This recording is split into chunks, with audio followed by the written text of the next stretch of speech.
Қайырлы күн, құрметті әріптестер. Бүгінгі 7-ші сыныптарымызда біз мынандай пазлдарды қолданамыз.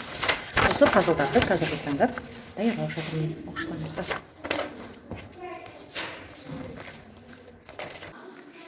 Пазлды дайындау үшін создать пазл деп жазамыз.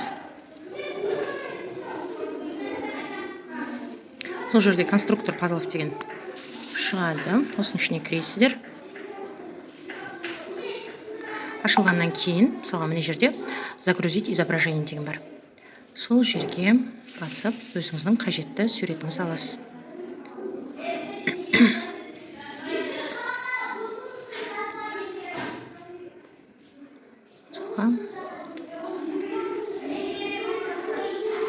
Алатын болсаңыз,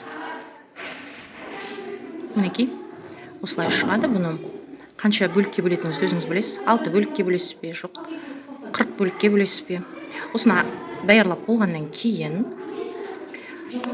компьютерде скриншот жасайтын жері бар. Соны басамыз. Осыдан кейін сіздің құжатыңыз мынандай болып даярланады. Астыңғы копировать деген батырманы басып, яғни көшірме деген батырманы басып, рабочий столға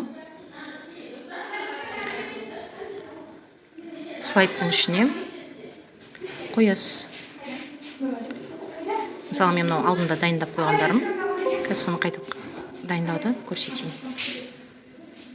Осыдан кейін келесі бетті қосып, жаңа суретімізді вставка жасаймыз. Енді керек емес жерлерін қырқып тастайсыздар. Ол үшін форматқа барамыз. Обрезка.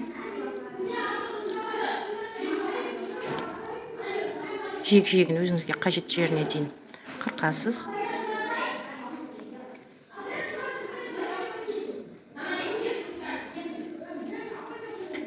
Енді осы суретті осылай қойып, қажетінше ұлғайтып,